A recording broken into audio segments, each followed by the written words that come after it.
Good day everyone, allow me to introduce myself. I'm Princess Arataog, a first year student from BS Nursing. For today's video, there are 5 topics that I'm going to answer and discuss. Let's discuss first what is El Filibusterismo. So El Filibusterismo is also known by its alternative English title, The Reign of Greed. It is the second novel written by the Philippine national hero Jose Rizal. It exposed the greed of the Spanish conquistadores. It shows how greedy, evil, and corrupt the officials are. The content of this book was considered subversive and it created awareness to the Filipinos, which consequently led to an uprising revolution. And now let's proceed for the first topic. Discuss the reason why Rizal revived the character of Crisostomo Ibarra in Noli Me Tangere to the character of Simon the Jeweler in El Filibustrismo. His platforms of liberating his people is no longer a true reform movement that is making the Philippines a province of Spain, but it is total liberating our country from the control of the Spanish tyrant.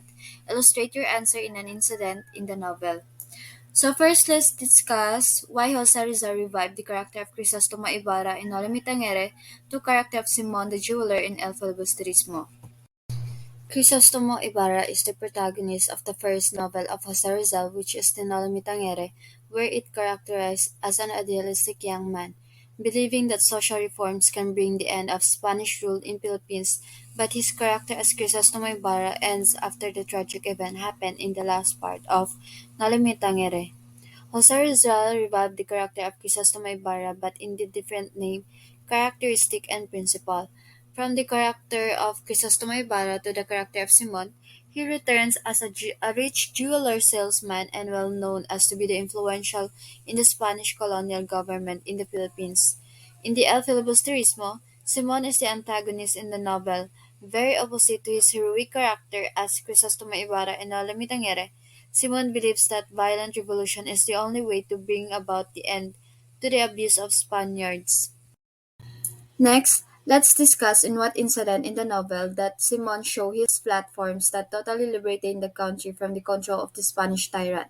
So this incident happened when Simon reveals his true plan. He said that I've traveled the world over and worked day and night to amass a fortune to carry out my plan.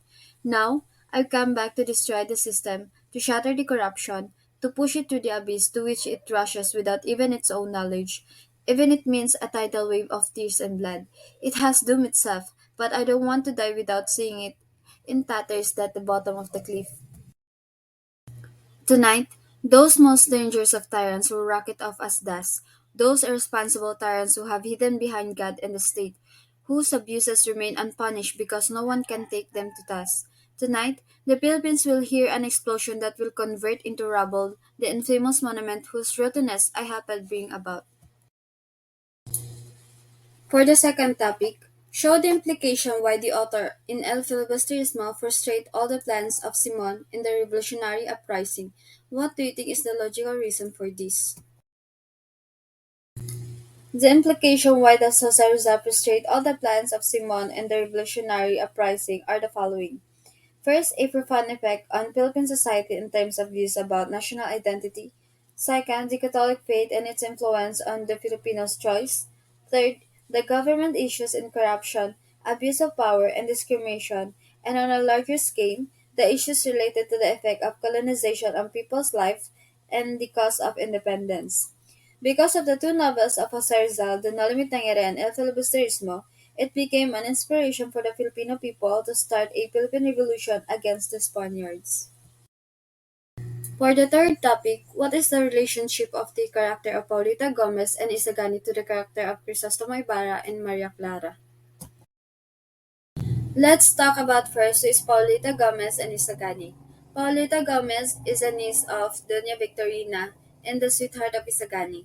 In the end, she and Isagani part ways, Paulita believing she will have no future if she marries him.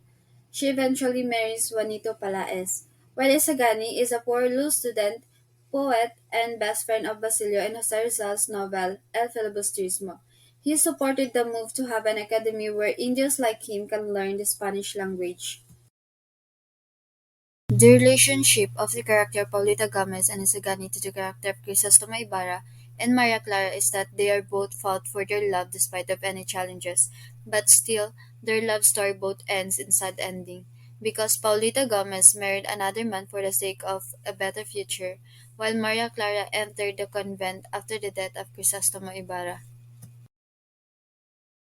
For the fourth topic, what is the significant impact of the story of Julie and the Spanish curates in the usurpation of power not only in religious but also in political aspects?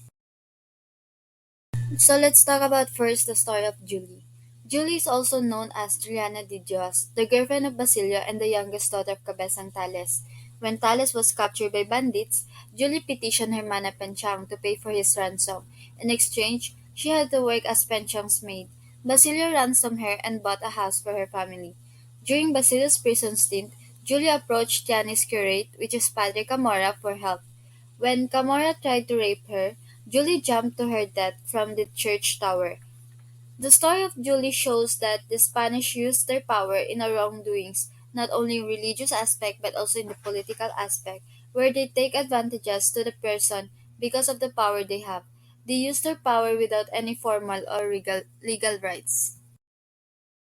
For the fifth and last topic, give the impact of the novel El Filibusterismo to the Filipino time at that time and in our present time. We all know that the novel of Azarza, which is the El Filibusterismo, serves as an inspiration for the Filipino people to create a Philippine revolution against the Spaniards. In their time, El Filibusterismo serves as an instrument to enlighten the Filipino people to do what is right, to fight for their freedom, and to tell the Filipino people on how cruel and how purely evil the Spaniard was. In our time, the Filipino people became aware and awake of their rights as a Filipino and established the ground of aspiring to independence. And that would be all, and I hope you learned something in my infographic. Thank you.